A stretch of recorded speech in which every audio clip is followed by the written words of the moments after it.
السلام علیکم پیارے بچوں، کیسے ہیں آپ؟ آج ہم پڑھیں گے لاہور کے جغرافیے کا اگلا حصہ، جس میں پطرس بخاری نے لاہور میں آنے والے لوگوں کو بتایا ہے کہ یہاں کی جو ذرائع آمد و رفت ہیں وہ کیسے ہیں۔ ذریعے کو کہتے ہیں آمد و رفت، آنے جانے کو جو ذریعہ ہے جس پہ لوگ سفر کرتے ہیں تو وہ کیسے ہے۔ جو سیاح لاہور تشریف لانے کا ارادہ رکھتے ہیں تو ان کو یہاں کے آمد و رفت کے ذرائع کے متعلق چند ضروری باتیں ذہن نشین کر لینی چاہیے۔ ذہن نشین کا مطلب ہوتا ہے ذہن میں رکھ لینا، بٹھا لینا، یاد کر لینا، تاکہ وہ یہاں کی سیاحت سے کم حقہ اثر پذیر ہو سکیں، کم حقہ یہاں تک ممکن ہو سکے۔ اثر پذیر ہونا، اثر قبول کرنا۔ جو سڑک برکھاتی لاہور کے بازاروں میں سے گزرتی ہے تاریخی اعتبار سے بہت اہم ہے۔ یہ وہی سڑک ہے جو شیر سوری نے بنوائی تھی۔ شیر سوری 1540 میں ایک افغانستان کا بادشاہ تھا جنہوں نے آ کے ہمایوں کو شکست دی تھی اور ہندوستان پر 4 سال حکمرانی کی، اور ان 4 سالوں میں انہوں نے پشاور سے لے کر کلکتہ جو آج کل بنگلہ دیش کا دارالحکومت ہے، وہاں تک ایک سڑک بنوائی تھی جس کو چنیلی سڑک کہتے ہیں۔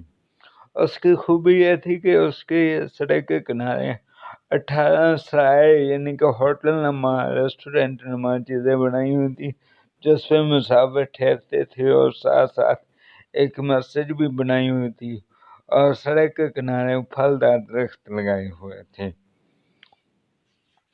یہ آثار قدیمہ میں شمار ہوتی ہے اور بے حد احترام کی نظر سے دیکھی جاتی ہے، چنانچہ اس میں کسی قسم کا رد و بدل گوارا نہیں کیا جاتا، رد و بدل تبدیلی گوارا نہیں کیا جاتا ہے، قبول نہیں کی جاتی۔ وہ قدیم تاریخی گڑھے اور خندقیں جو موجود ہیں جنہوں نے کئی سلطنتوں کے تختے الٹ دیے ہیں، یعنی کہ حکومتیں بدل دی ہیں۔ آج کل بھی کئی لوگوں کے تختے یہاں الٹتے ہیں اور عظمت رفتہ کی یاد لا کر انسان کو عبرت سکھاتے ہیں۔ بعض لوگ زیادہ عبرت پکڑنے کے لیے ان تختوں کے نیچے کہیں لوہے کے پہیے لگا دیتے ہیں اور سامنے ہوکر لگا کر ان میں ایک گھوڑا ٹانگ دیتے ہیں۔ اصطلاح میں اس کو ٹانگا کہتے ہیں۔ شوقین لوگ اس تختے پر موم جام مٹ لیتے ہیں۔ موم جام یعنی کہ پلاسٹک کور، تاکہ پھسلنے میں سہولت ہو اور بہت زیادہ عبرت پکڑی جا سکے۔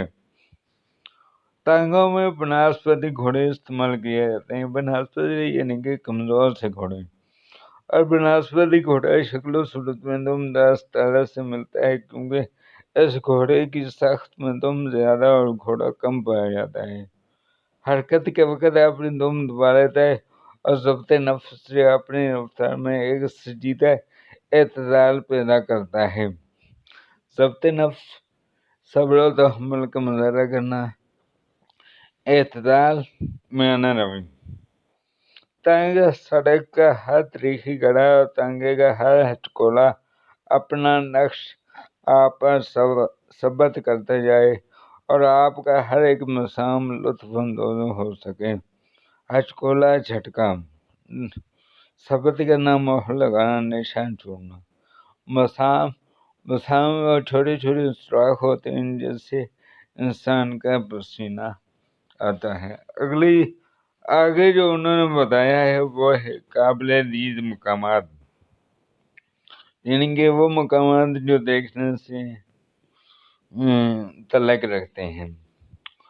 لاہور میں قابل دید مقامات مشکل سے ملتے ہیں۔ اس کی وجہ یہ ہے کہ لاہور کی ہر عمارت کی بیرونی دیواریں دوہری بنائی جاتی ہیں۔ دوہری کا مطلب ڈبل۔ اب وہ دوہری کیسے بنتی ہیں وہ بتلا رہے ہیں۔ پہلے اینٹوں اور چونے سے دیوار کھڑی کرتے ہیں، پھر اس پر اشتہاروں کا پلستر کر دیا جاتا ہے۔ تو زبادت کا مطلب ہوتا ہے موٹائی میں۔ زبادت میں رفتہ رفتہ بڑھتا جاتا ہے۔ شروع میں چھوٹے سائز کے مہم اور غیر معروف اشتہار چپکائے جاتے ہیں۔ مہم یعنی کہ نہ سمجھ میں آنے والے، غیر معروف جو مشہور نہ ہوں۔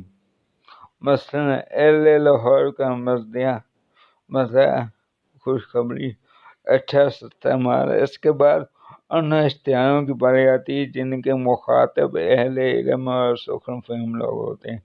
مخاطب یعنی کہ کسی کو بلانا ہے، اپنے اندر متوجہ کرنا۔ اہل علم پڑھے لکھے، سخن فہم شاعر لوگ جو کلام کو سمجھتے ہیں۔ مثلاً گریجویٹ درزی ہاؤس یعنی کہ پڑھے لکھے درزی کا گھر، درزی کی دکان، جہاں اسٹوڈنٹوں کے لیے نادر موقع، یا کہتی ہے ہم کو خلق خدا کا ابانہ کیا۔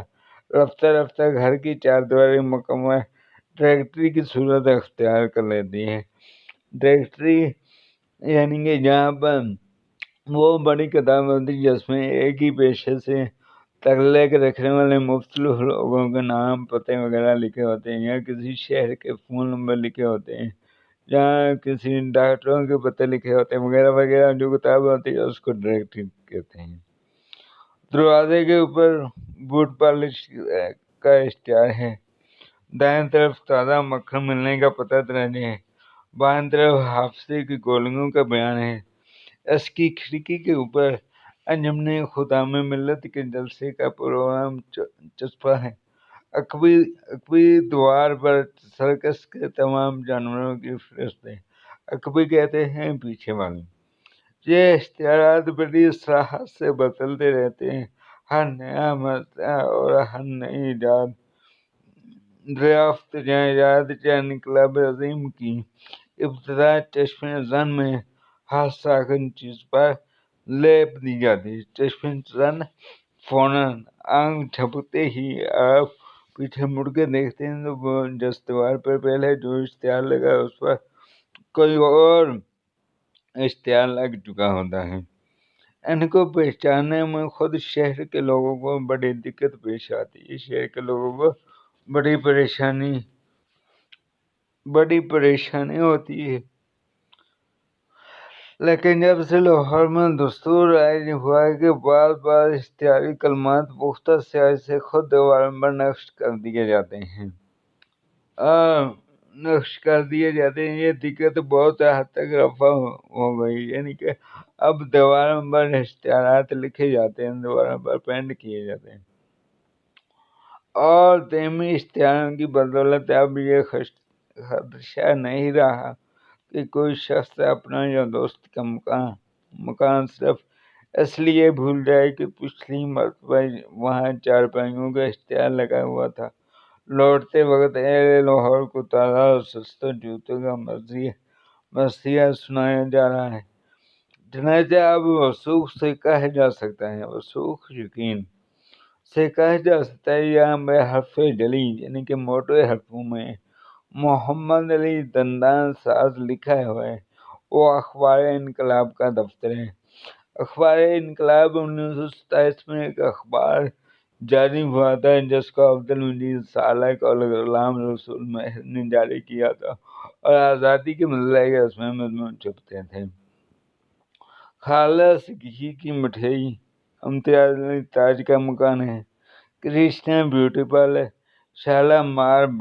شالامار باغ کو اور کھانسی کا مجرب نسخہ جہانگیر کے مقبرے کو جاتا ہے۔ یعنی کہ یہ دیواریں جو مختلف جگہوں پہ بنی ہوئی ہیں، ان کے اوپر جو اشتہار لگا ہوا ہے تو وہ دیوار اس دفتر یا اس ادارے کی ہے، یا اس باغ کی ہے، یا اس پارک کی ہے۔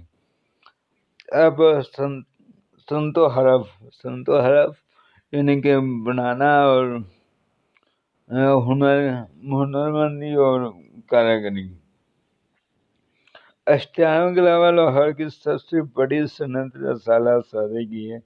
یہ بڑی حرف انجمن سازی کی ہے، یعنی کہ انجمنیں بنائی جاتی ہیں، رسالے چھاپے جاتے ہیں۔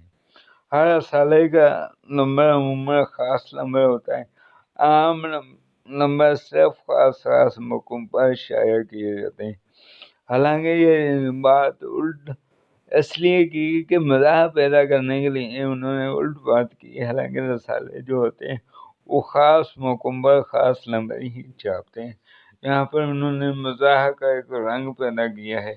تو آگے انہوں نے بتایا ہے کہ لاہور کے ہر مربع انچ میں ایک انجمن موجود ہے، یعنی کہ ہر مربع انچ ایک جگہ چھوڑ کے ایک قدم اٹھائیں تو دوسرے قدم پر انجمن موجود ہے۔ پریزیڈنٹ البتہ تھوڑے پریزیڈنٹ کہتے ہیں جو صدر ہوتا ہے، اس لیے فی الحال صرف 2-3 حساب ہی یہ اہم فرض ادا کر رہے ہیں، یعنی کہ صدارت کا۔ چونکہ ان انجمنوں کے اغراض و مقاصد مختلف نہیں، اس لیے بسا اوقات ایک ہی صدر صبح کسی مذہبی کانفرنس کا افتتاح کرتا ہے اور شام کو کسی کرکٹ ٹیم کے ڈنر میں شامل ہوتا ہے۔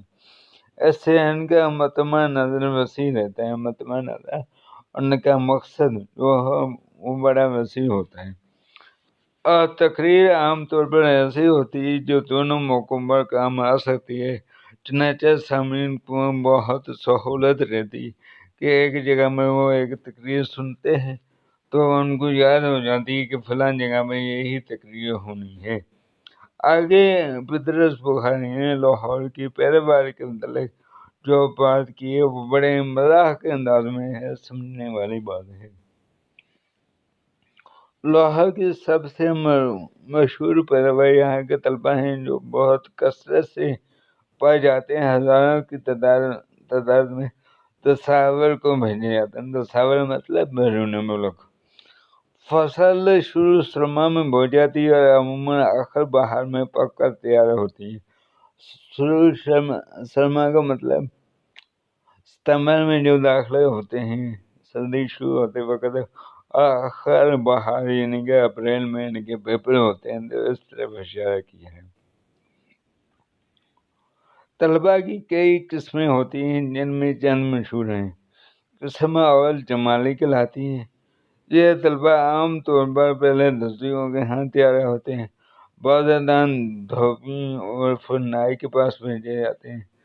اس عمل کے بعد کسی ریسٹورنٹ میں ان کی نمائش کی جاتی ہے، یعنی کہ بتلایا گیا کہ ایسے طالب علم جو پڑھنے سے زیادہ اپنی نمود و نمائش پر، اپنی خوبصورتی پر، اپنی سجاوٹ پر زیادہ توجہ دیتے ہیں، ان کو انہوں نے جمالی کہا ہے۔ اور دوسری قسم جلالی طلبہ کی ہیں۔ ان کا شجر نسب جلال الدین اکبر سے ملتا ہے۔ جلال الدین اکبر ایک بادشاہ تھا جو 1542 میں پیدا ہوا اور 1556 میں 13 سال کی عمر میں یہ حکمران بنا، اور اس نے جو ہندوستان تھا اس کو بہت وسیع کیا، لیکن دین میں انہوں نے رخصا اندازی کی، دین الہی کے نام سے اپنا ایک دین بنایا، جس کی وجہ سے لوگ اس کے مخالف ہو گئے اور اس کے وہ مقام مرتبہ لوگوں کے دلوں میں نہ رہا جو پہلے تھا۔ اس لیے ہندوستان کے تخت و تاج ان کی ملکیت سمجھا جاتا ہے۔ شام کے وقت چند مصاحبوں کے ساتھ نکلتے ہیں، مصاحبوں دوستوں کے ساتھ، اور جود و سخاوت کے خم لوٹاتے پھرتے ہیں، یعنی کہ بڑا فیاضانہ، یعنی کہ ان کے پاس روپیہ پیسہ ہوتا ہے، ایسے خرچہ کرتے ہیں، اپنے دوستوں کو کھلاتے ہیں، خود کھاتے ہیں۔ کالج کی خوراک انہیں راس نہیں آتی ہے، اس لیے ہاسٹل میں فروکش نہیں ہوتی، یعنی کہ یہ ہاسٹل میں رہائش نہیں رکھتی۔ تیسری قسم خیالی طلبہ کی ہیں۔ خیالی طلبہ یہ اکثر روپ، اخلاق، آواگون، جمہوریت پر بآواز بلند تبادلہ خیال کرتے پائے جاتے ہیں۔ روپ یعنی کہ شکل و صورت، اخلاق، اخلاقیات، آواگون یعنی کہ آواگون یہ ہندوؤں کا ایک عقیدہ ہے جس کے مطابق کہ انسان جو مرتا ہے اس کی روح جو ہے وہ مختلف شکلوں میں رہتی ہے۔ اگر اس نے اچھا کام نہیں کیا تو وہ جانوروں کی شکل میں ہوگی، پر وہ اچھا کام کرتا ہے تو پھر اس کو انسانی شکل ملتی ہے، یہ ہندوؤں کا عقیدہ ہے۔ اور جمہوریت پر بآواز بلند باطلا خیال کرتے ہیں، گفتگو کرتے ہیں، یعنی کہ یہ وہ قسمیں جو صرف خیالوں میں گم رہتی ہیں۔ آفرینش دنیا کی پیداوار پر، یعنی کہ قدرت پر، تخلیق کائنات پر، نفسیات کے متعلق نئے نئے نظریات پیش کرتے رہتے ہیں۔ صحت جسمانی کو ارتقاء انسانی کے لیے ضروری سمجھتے ہیں۔ اصلی آل صبح 5-6 ٹنڈر پیلتے ہیں، یعنی کہ صبح صبح اٹھ کے بیٹھ کے لگاتے ہیں، شام کو ہاسٹل کی چھت پر گہرے سانس لیتے ہیں، گاتے ضرور ہیں، اکثر بے سرے ہوتے ہیں، یعنی کہ بھدی آواز میں ہوتے ہیں۔ اور 5 چوتھی قسم انہوں نے خالی طلبہ کی بتائی کہ یہ صرف خالی طلبہ ہیں۔ یہ طلبہ کی خالص ترین قسم ہے، ان کا دامن کسی قسم کی علائش سے تر نہیں ہونے پاتا، یعنی کہ علائش کسی قسم کی بھی چیز سے تر نہیں ہونے پاتا، اپنے آپ کو، اپنے دامن کو خراب نہیں کرتے۔ کتابیں، وہ کیا چیزیں ہیں؟ کتابیں، امتحانات، مطالعہ، اس قسم کے خرمائشیں، یعنی کہ جھگڑے میں کبھی ان کی زندگی میں خلل انداز نہیں ہوئے، یعنی کہ پڑھنے پڑھانے سے انہیں کوئی غرض نہیں ہوتی۔ جس معصومیت کو لے کر وہ کالج پہنچتے ہیں اسے آخر تک ملوث نہیں ہونے دیتے، اور تعلیم و نصاب اور درس گاہ گاموں میں اس طرح زندگی بسر کرتے ہیں جس طرح 32 دانتوں میں زبان رہتی ہے، یعنی کہ وہ کالج میں جس طرح پہنچتے ہیں وہ ویسے ہی چلے جاتے ہیں، خالی ہاتھ خالی دامن۔ تو ایسے کو انہوں نے خالی طلبہ کہا ہے۔ جو اب وہ لاہور کے طبی حالات بتا رہا ہے کہ لاہور کے لوگ بہت خوش طبع ہیں، یعنی کہ وہ اچھے اخلاق والے ہیں۔ وجہ یہ ہے ہمارا سبکدہ جس کا خلاصہ لکھا جائے گا، لیکن جب خلاصہ لکھنا ہے اس کے اندر جو سرخیاں دی ہوئی ہیں، ہیڈنگ دی ہوئی ہیں، وہ ختم کر کے اپنے انداز میں لکھنا ہے اور پیراگراف کی شکل میں لکھنا ہے۔ اس میں سے کوئی پیراگراف تشریح کے لیے آ سکتا ہے، تو آپ نے اس کی 3 حوالوں سے سیاق و سباق کا حوالہ بتانا، اور سیاق و سباق کے حوالے سے آپ نے تشریح کرنی ہے، اور تمام باتیں جو آپ کو بتائی ہوئی ہیں آپ نے ان پر عمل کرنا۔